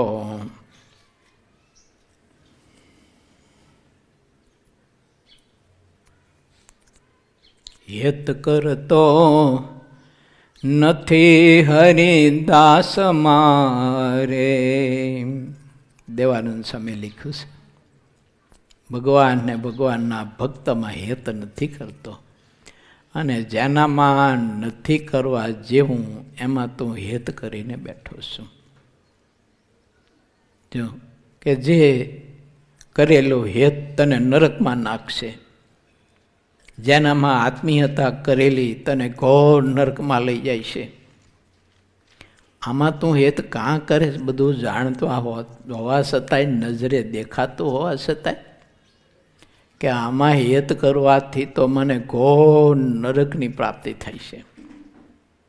જે દુઃખનો અંત નહીં આવે એટલા દુઃખ ભોગવવા પડશે. આવું નજર સામે તને દેખાતું હોવા છતાંય એમાં કાં હેત કરે? કોઈ જીવ નથી કરતા. સ્ત્રીમાં હેત કરે, સ્ત્રી પુરુષમાં હેત કરે. હવે એ હેત તો એને નરકમાં નાખવાનું છે, અધર્મ છે. પર નારી સાથે પ્રીતિ કરવી, પર પુરુષ સાથે પ્રીતિ કરવી, એ તો એક આ બધો અધો ગતિનો માર્ગ છે. પણ તોય જીવ કરે છે કે નથી કરતા? એટલે સંતોએ કહ્યું છે કે ભગવાનને ભગવાનના સંત ભક્તની સાથે પ્રીતિ મૂકીને ભલા માણસ તું આવી રીતે આમાં હેત પ્રીતિ કરાય. પર ધન ઘણા બધા તમે જો તો નથી, બધું પર ધનમાં એટલી બધી પ્રીતિ કરતા હોય, તે પૈસાની ચોરી કરતા હોય, ખોટું કરતા હોય, છેતરપિંડી કરતા હોય, કોઈને દગો કરતા હોય, ધન સંપત્તિ માટે વ્યવહારો બગાડતા હોય એકાદા બીજાની સાથે પૈસા માટે થઈ, અને માણસ ન કરવાનું બધું કેટલું આડું અવડું કરતો હોય છે. કેમ? એને સંપત્તિમાં હેત છે, આત્મીયતા છે, એટલે એને સુખ મેન્યું છે. એને એમ થાય કે પૈસો હોય તો જ સુખી થવાય, જાજો પૈસો હોય તો જાજો સુખી થવાય, એવું એને માની બેઠો છે. બાકી નજર સામે તો દેખાય જ છે. ઘણા બધા લોકો ખોટી ધન સંપત્તિ ઉપર નજર નાખનારા અને લેનારા ઘણા પીડાતા હોય છે, બધું નજરે દેખાતું જ હોય છે. પણ તોય જીવ છોડી નથી શકતો, કારણ કે એને એમાં સુખ મનાવ્યું છે હેતમાં, એટલે હેત પ્રીતિ એમાં છે. એને ભગવાનને ભગવાનના સંતમાં ભક્તમાં પ્રીતિ નથી થતી એવી, એટલે એના માટે થઈને પછી બધો અધર્મ આચરે છે. જો ભગવાનની આજ્ઞા લોપે છે, લોપીને માણસ ધન સંપત્તિ કમાય છે, અને આવું બધું ઘણું જીવન જીવતા હોય છે. માણસો ચોરી કરતા હોય. જો અમુક સંસ્કાર છે ને, એ આપણે વિચારવા જોઈએ કે અમુક સંસ્કાર જે છે એમાં કેટલું પ્રભુત્વ છે, અને જીવ કેટલા બધા દુઃખોથી બચી જાય છે. અમુક કુટેવો વિચારવી જોઈએ કે આ કુટેવોથી માણસ કેટલો દુઃખી થાય છે, માણસ કેટલો પરેશાન થાય છે, કેટલા જન્મ મરણ લેવા પડે છે, અને એ જન્મ મરણમાં કેટલી પીડાઓ ભોગવવી પડે છે. એ પણ માણસે વિચારવું જોઈએ. એ વિચારીને અમુક પ્રકારની કુટેવો આપણી હોય તો એને છોડવી જોઈએ અને સુટેવ પાડવી જોઈએ. ભગવાનના સંત ભક્તની વિશે પ્રીતિ થાય તો આ બધી કુટેવો જાય. સંત સમાગમ વગર નહીં જાય, અને સંત સમાગમ હેત વગર થશે નહીં, અને હેત વગર વાત મનાય છે નહીં. મારે જે સ્પષ્ટ ના પડી છે, નિષ્કુળાનંદ સ્વામીએ પણ કહ્યું છે, હેત વિના લુખું લાગે કથતા કોરું જો ને જ્ઞાન, વર વિનાની જાન જેવી લાગે ને એવું લાગે. અને સારંગપુરના 18માં પણ મહારાજે લખ્યું છે કે સાચા સંત મળે ને સંતના વચન વિશે શ્રદ્ધાવાન થાય, એની વિશે સ્નેહ હોય, હેત હોય, તો હેતે કરીને એની વાત મનાય. બાકી વાત મનાય નહીં. ગમે તેવી મીઠી હોય અને ગમે તેવી હિતકારી વાત હોય તો પણ ન માનાય. માટે ભગવાનના ભક્તને વિશે સ્નેહ હોય ને પછી સમાગમ કરીએ આપણે, ત્યારે એમાં કંઈ પરિવર્તન જુદું આવે. અને હેત ન હોય ને સમાગમ કરીએ તો એ વાત સાંભળીએ પણ જીવનમાં કોઈ પરિવર્તન ન આવે, કોઈ સ્વભાવ ન ટળે, અને ઓલું તો જબર પરિવર્તન આવે. તો જીવને એમાંથી ઘણી બધી જ આધ્યાત્મિક માર્ગે પ્રગતિ થાય છે. ખૂબ અંગ વૃદ્ધિ પામે છે અને એ અંગ વૃદ્ધિ પામતા પામતા એવી સ્થિતિએ પહોંચે છે કે સંકલ્પ કરે તો ભગવાન શ્રીહરિ એની સન્મુખ આવીને ઊભા હોય. ખાલી સંકલ્પ કરે ને હાલતા ચાલતા તો મહારાજ એની સામે આવીને ઊભા હોય, યા તો એના ઢોલિયા પાસે આવીને બેઠા હોય, યા તો એ સૂતો હોય તો રાત્રે મહારાજ એના કમાડની સાકર ખખડાવીને જગાડીને પણ રાત્રે અડધી રાત હોય તો અડધી રાતે પણ એના ઘર ભવનમાં ભગવાન પોતે જાતે ઢોણી ઢાળી અને એની બાજુમાં ઠાકોરજી પોઢી જાય. સંકલ્પ કરીને ખેતરી ગયો હોય અને રોટલા શાક ખાવાની તૈયારી કરતો હોય ને સંકલ્પ કરે ને આંખો વીચીને માનસી પૂજા કરે અને જ્યાં માનસી પૂજા કરીને આંખ ખોલે ને તો એનું ભાત છોડીને મહારાજ પોતે ખુદ રોટલો અને શાક જમતા હોય.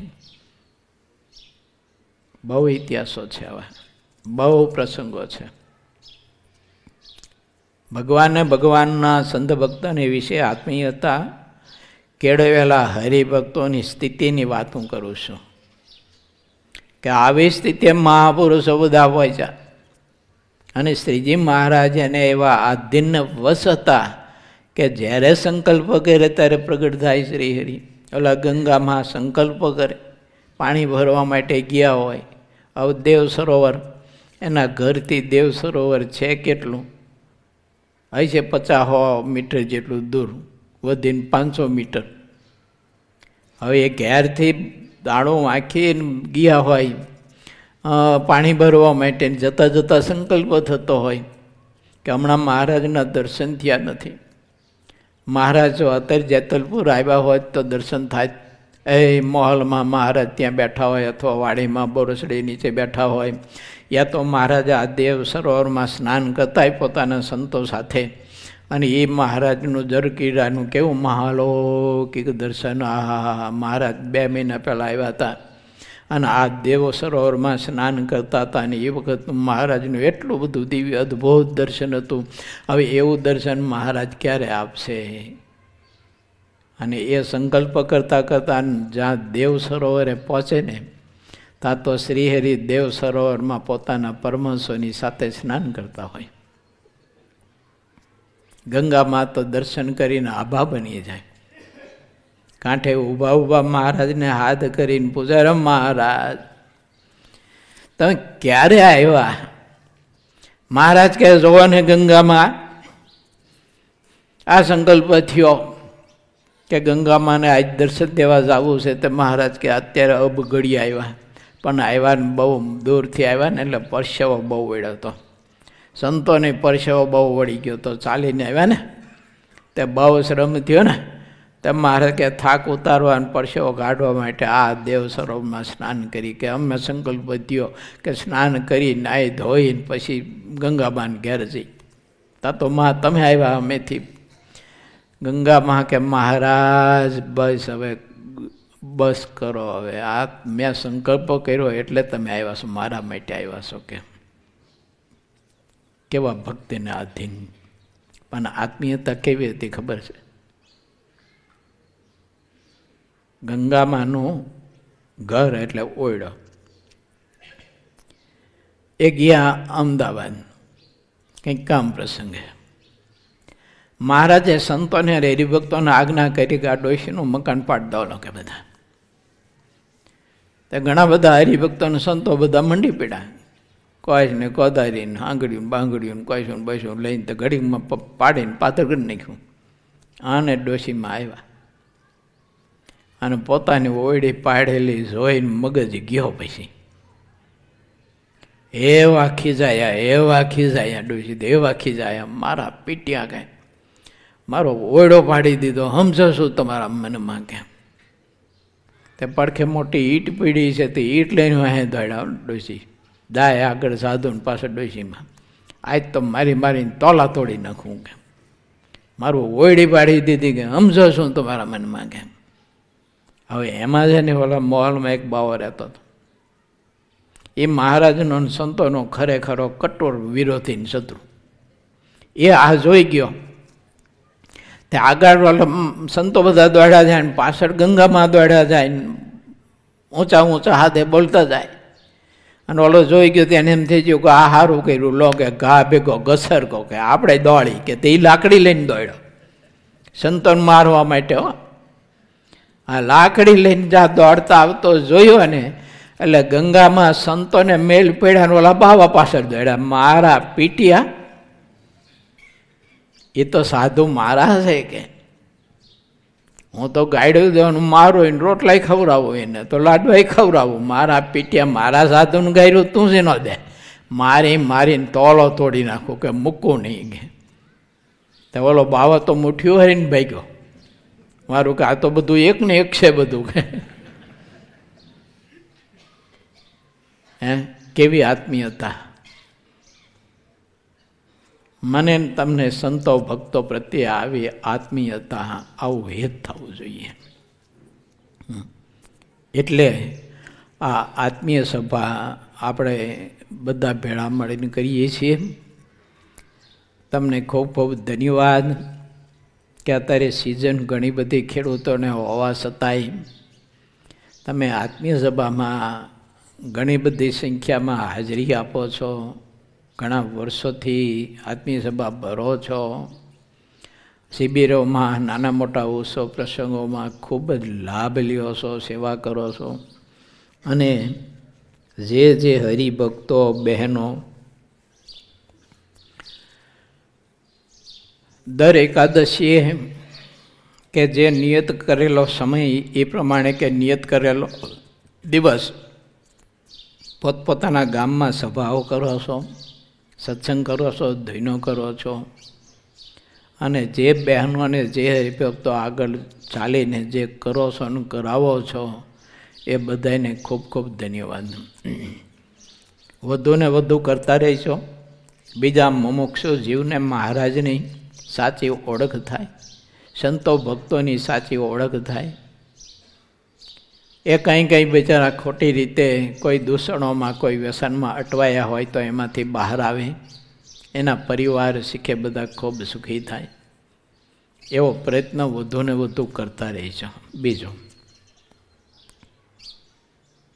જે સંસ્કાર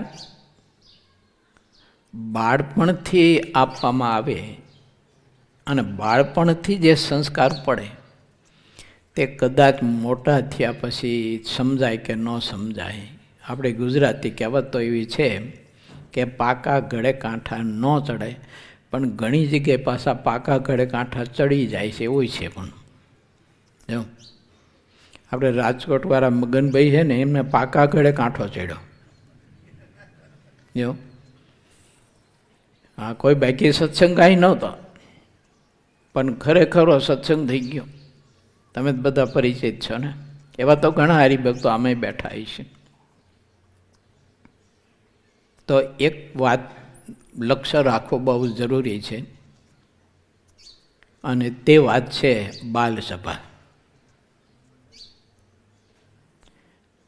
ત્યાં સુરત વિસ્તારમાં મેં બાલસભાઓ હમણાં શરૂ કરાવી છે, લગભગ 1.5-2 મહિનાથી. આ વિસ્તારોમાં બાલસભાઓ થાય એ બહુ જરૂરી ખરું. આજુબાજુના જે ગામડાઓ છે ને એ બધા તમારા ગામડાઓમાં કોઈ 1-2 પુરુષ, 1-2 બહેનો એવો કંઈક ભોગ આપો નાના બાળકો માટે, એના સંસ્કાર માટે. અને ગામડાઓમાં બાળ સભાઓ ચલાવો, બાળકોને સંસ્કાર આપો, એને માતૃ પિતૃ ભક્તિના, ઈષ્ટ ભક્તિના, સંત ભક્તિના, એને દેશભક્તિના વિચારો આપો. બાળક સંસ્કાર જો પામ્યું હોય છે તો મોટો થતાં એ આપણી સેવા કરશે. આપણી ભારત દેશની ધરતી એની પાસે કંઈક સારી અપેક્ષા રાખશે. નહીં હોય તો તમે કદાચ સાંભળ્યું હોય તો થોડા દિવસો પહેલાં સુરતના કોઈ એક વિસ્તારમાં એક યુવાને એક નિર્દોષ દીકરીની ગળું કાપીને હત્યા કરી નાખી. હાવ નિર્દોષ દીકરી. અને જીવતા ગળું કાપીને હત્યા કરવી. એટલે આપણા ભારત દેશના બારવટિયા હતા ને, બારવટિયા, એનામાં નિષ્ઠાને ધર્મ હતો કે સ્ત્રી, બાળક કે સંત કે ગાય એના ઉપર કોઈ દિવસ એ હાથ નહોતા ઉપાડતા. બારવટિયાઓ. તો આવી તો ઘટનાઓ દેશમાં કેટલી બનતી છે ને. કારણ શું? સંસ્કારનો અભાવ, સંત સમાગમનો અભાવ. તમારા બાળકો, તમારા યુવાન દીકરા, તમારી યુવાન દીકરીઓ, એને હંમેશા સત્સંગના યોગમાં રાખવા માટેના આગ્રહી થાવ. જો ન આવતા હોય તો લાવો એને આત્મીય સભામાં, શિબિરોમાં લાવો. એટલે એ કારણ તો કંઈક ને કંઈક ગોતી પાડવાના. પપ્પા મારે આમ કામ છે ને, પપ્પા મારે આમ છે ને, પપ્પા મારે આમ છે ને. જો એ પપ્પા પપ્પા કરી કરીને સટકી જાય. સટકેલું ક્યાં જાય કંઈ ખબર નહીં, શું પરિણામ લાવે એ ખબર નહીં. માટે થોડોક જો વિચાર કરી શકીએ તો સારું છે. નાના બાળકોને બાલ સભાઓ તમારા પ્રત્યેકના ગામમાં થવી જોઈએ, કરવી જોઈએ. એનું મોટું યોગદાન છે. આના જેવું કોઈ દાન નથી. શિક્ષાપત્રીને પૂછો, વિદ્યા દાન જેવું કોઈ મોટું દાન નથી. વચનામૃત ગ્રંથ પણ એમ કહે છે, શિક્ષાપત્રી એમ કહે છે કે પોતે જે વિદ્યા શીખો હોય તે બીજાને ભણાવીને શીખડાવી. તો આપણે બ્રહ્મ વિદ્યા શીખ્યા છીએ, બ્રહ્મ વિદ્યાની ઉપાસના કરીએ છીએ, તો પછી આ બ્રહ્મ વિદ્યા અંતર્ગત આ સંસ્કારો આપણે આપણા બાળકોને આપવા જોઈએ, આપણા આડોશી પાડોશીના બાળકોને આપવા જોઈએ, આપણી ગલીમાં શેરીમાં રહેનારા હોય એને આપવા જોઈએ. એક ભારતીય આદર્શ પુરુષ તરીકેની આપણી ફરજ છે. ભગવાન સ્વામિનારાયણના આશ્રિત તરીકેની તો ફરજ છે જ, પણ એક ભારતીય આદર્શ પુરુષ તરીકેની આપણી ફરજ છે કે આપણા દેશ બાંધવોનું આપણું આ બાળ ધન, એને સારા સંસ્કારો આપી ઘડતર કરવું, એને પરમાત્મામાં સ્નેહ કરાવવો, માતા પિતામાં સ્નેહ કરાવવો, એનામાં માતૃ પિતૃ ભક્તિ જાગે એવા પ્રયાસ કરવા, એવા ઉપાય કરવા. આ બાળ સભાના માધ્યમથી અને તમે બધા જ કરી શકીએ. અને બહુ જરૂરી છે. આના ઉપર લક્ષ્ય નહીં અપાય તો ખબર નહીં આપણું ભવિષ્ય કેવું હશે. ઘણા એવા પ્રસંગો બને છે કે સગી દીકરી મા બાપના ગળા દબાવી દે છે, સગો દીકરો મા બાપના ગળા દબાવી દે છે. મારા બાપ, જો વાતમાં કાંઈ ન હોય, નહીં જેવી બાબત જ હોય, તો ઘણી બધી સ્ત્રી પોતાના પતિના ગળા દબાવી દે છે, અને ઘણા પતિઓ પોતાની પત્નીના ગળા દબાવી દે છે. સંસ્કારનો અભાવ છે, સારા વિચારનો અભાવ છે, દૂષણો અંદર બહુ ગરી ગયા છે, વ્યસનો બીજું ત્રીજું, એનાથી બુદ્ધિ સ્થાપિત થઈ છે. સ્થાપિત થયેલી બુદ્ધિ વિભ્રાંત થાય, વિભ્રાંત થયેલી બુદ્ધિ આ કરવા યોગ્ય ને ન કરવા યોગ્ય કાંઈ વિચારી શકતી નથી. એમ મારે જે મધ્યના પહેલાં કહ્યું છે, વિભ્રાંત જ્યારે બુદ્ધિ થાય ત્યારે આ કર્મ કે આ ક્રિયા કે આ કર્મ કરવા યોગ્ય છે કે નથી એવું કાંઈ વિચારી જ નથી શકતો. એમ સામે કોણ વ્યક્તિ છે એ નથી વિચારી શકતો. અને ન કરવાની ઘણી બધી જ એવી વિકૃત અને અનિષ્ટ પ્રવૃત્તિઓ માણસ એવું કર્મ કરતો હોય છે. માટે આવી બધી પરિસ્થિતિઓથી આપણી જાતને, આપણા દેશને, આપણી સંપત્તિને બચાવવી જરૂરી છે. આપણા પરમહંસોએ ભૂખના અનેક પ્રકારના કષ્ટો સહન કર્યા, અનેક લોકોના અધર્મીઓના વિધર્મીઓના માર ખાધા. પરમહંસોએ કેટલું કષ્ટ સહન કર્યું, કેટલું દુઃખ સહન કર્યું, કેટલી કઠિન તપસ્યા કરી, એ આપણને એ તપસ્યાને દુઃખો સહન કરીને સંસ્કૃતિ આપી, અને એ સંસ્કૃતિના વિચારો જો આપણે આપણા બાળકોને ન આપી શકીએ, આપણા બાળધનને ન આપી શકીએ, આપણી ઉગતી પેઢીને ન આપી શકીએ, તો આપણે બધા લૂણ રામીએ તો કહેવાય જ નહીં. કેટલો આપણા પરમહંસોએ દાખલો કર્યો છે, કેવી પરિસ્થિતિમાં કર્યો છે, કેટલી અગવડતાઓમાં કર્યો છે. જીવના જોખમે મને તમને આ સંસ્કૃતિ આપી છે. આજે વચનામૃત ગ્રંથ, શિક્ષાપત્રી, સત્સંગી જીવન હોય કે હરિચરિત્રામૃત ગ્રંથ હોય કે ભક્ત ચિંતામણી કે નિષ્કુળાન કાવ્ય હોય, શ્રીજી મહારાજના સમકાલીન પરમહંસોની કલમે કે કોઈ પણ પછીના લેખકોની કલમે કે કવિઓની કલમે લખેલા ગ્રંથો હોય, એ ગ્રંથોની રૂપી સંપત્તિ જે આપણને મળી છે એ કેટલી બધી અણમોલ સંપત્તિ છે, ને એ સંપત્તિ કેવી પરિસ્થિતિમાં મહાપુરુષોએ આપણને સર્જીને આપી છે. આજે મારી તમારી પાસે બધી સગવડતાઓ છે, માટે મારી ખાસ વિનંતી છે કે પ્રત્યેક ગામના હરિભક્તો, બબે એવા યુવાન હરિભક્તો, 2-3 એવી યુવાન દીકરીઓ કાંઈક આ બેડું ઝડપો અને બાળ સભાઓ પોતપોતાના ગામમાં ચલવો.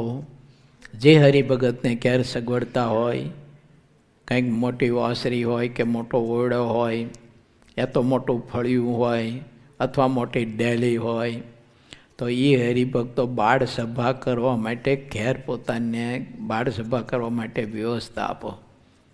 આમાં એવું છે ને કે બધા એને ઘેર વ્યવસ્થા એ ન હોય, કોઈનું ઘર નાનું હોય તો પછી 50 બાળકો ભેળા થાય, તે એમાં એવું ન હોય. તો એને થોડીક તમે મદદ કરો, ઠાકોરજી બહુ રાજી થઈ છે. અને આ જે મેં વાત કરીને બાળ સભાની, એ મેં વાત પ્રારંભમાં જે કરીને એને જ ફોલો કરતી આ વાત છે, એને જ પુષ્ટિ કરતી આ વાત છે. તો કઈ વાત હતી આપણે પ્રારંભમાં? ભગવાનના ભક્ત પ્રત્યે આત્મીયતા કેળવવાની. તો આત્મીયતાનો એક પ્રકાર જ છે, આત્મીયતાનો આ એક ભાગ જ છે. આનાથી આત્મીયતા થશે, બહુ નજીક આવશે, એકદા બીજાને ખૂબ હેત થશે. આ બાળ સભાઓ ચલવો તો એમાં થોડી કદાચ તકલીફ પડે, કોઈ 2 માણસો આમ બોલે, કોઈ આમ બોલે, આ વગેરે વગેરે થોડું ઘણું તો હોય ને. અમે સાધુ થઈ ગયા ને આટલા બધા થઈ ગયા તોય ગાયરું ખાઈએ છીએ. જો તો ભાઈ તમને કોઈ 2 જણા ગાયડું દે એમાં હું નવી નથી, દે બોલે જે બોલે તે. આપણે શુદ્ધ ભાવથી મારા આ ભારત દેશની ધરતીનું આ બાળધન સંસ્કારી બને, માતૃ પિતૃભક્ત બને, દેશભક્ત બને, ઇષ્ટભક્ત બને, આદર્શ બને, ભારત દેશનો એક આદર્શ નાગરિક બને, કે જે આદર્શ બાળક બનેલું આગળ જતાં આપણી ઘણી બધી ભારત દેશની અમુક પ્રકારની જે સમસ્યાઓ હોય તો એ દૂર કરવામાં કાંઈક પોતાની શક્તિ અને પોતાનામાં રહેલા ગુણો એનાથી થોડો ઘણો એકાદો ખૂણો પણ ચોખ્ખો કરશે. જો ચારે બાજુ ગંદકી હોય ને એમાં એકાદો ખૂણો થોડો ઘણો પણ ચોખ્ખો કરશે તો કોઈ માણસ ત્યાં આવીને બેસી શકશે. બાકી ભગવાને સમય આપ્યો હોય, શરીર આપ્યું હોય, બુદ્ધિ આપી હોય, સંપત્તિ આપી હોય તો શું કરવાનું? આ બધું આપણા ભારત દેશના જ આપણા દેશ બાંધવો માટે ન વપરાય, એના માટે ના કરી શકીએ તો બુદ્ધિયોગ આપ્યો હોય તો શું કરવાનું? શરીર ગમે તેવું આપ્યું હોય તો શું કરવાનું? સંપત્તિ ગમે તેવી આપી તો શું કરવાનું? એ ઘર મોટું જબરું આપ્યું હોય, મોટા મોટા એમાં બેડરૂમ હોય ના તે બધું શું કરવાનું? હવે રહેનારા 2 જણા હોય, અમે ઘણી જગ્યાએ પધરામણી જઈને ત્યાં મોટું જબરું મકાન હોય, રહેવાવાળા 2 જણા હોય. તમે કીધું આ 2 જણા હું રોજે એક રૂમમાં આ રોટે તોય 15 દિવસે વારો આવે એક રૂમનો. જો એમ ભગવાન આપણને આ લોકની બધી ધન સંપત્તિ સગવડતા બધી આપી હોય તો આવું છે ને કરજો. મારી તો ખાસ બધા જ ભક્તોને વિનંતી છે, શહેરમાં રહેતા હોય એને, ગામડામાં રહેતા હોય એને, નજીક રહેતા હોય એને, દૂર રહેતા હોય એને, કે આવી રીતે બધા છે ને આવતા રવિવારથી ધાંગધ્રા, રણવલપુર અને રાજકોટ એ જગ્યાએ બાળસભા શરૂ કરવાની છે. સુરતમાં શરૂ કરી છે, ત્યાં ચાલે છે. એટલે બાળસભા માટે થોડાક સંચાલકો તૈયાર થઈ ગયો, યુવાન દીકરા દીકરીઓ, અને કોઈ વડીલો હોય ને એ કરી શકતા હોય તો કંઈ વાંધો નથી. કંઈ એમાં પછી યુવા શક્તિ આ કામ કરે ને વૃદ્ધ શક્તિ કામ ન કરે એવું નથી. જેને જે અનુકૂળતા હોય તે સમય ફાળવશો અને બાળસભાઓ તમારા ગામમાં કરજો, તમારી શેરીમાં કરજો, અને આજુબાજુના બાળકોને ખૂબ પ્રોત્સાહિત કરજો, સારા વિચારો સંસ્કારો આપજો.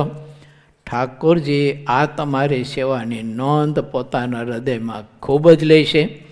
અને રૂપાળા ઘનશ્યામ મહારાજ જે કંઈ આ અભિયાનમાં તૈયાર થાય, જોડાય અને બાળસભાઓ ચલાવે તે ભક્તો ઉપર ઠાકોરજી વધુને વધુ કૃપા કરે ને ખૂબ ખૂબ રાજી થાય એવી પ્રભુના ચરણમાં પ્રાર્થના કરીને મારા શબ્દને વિરામ. સહજાનંદ સ્વામી મહારાજ.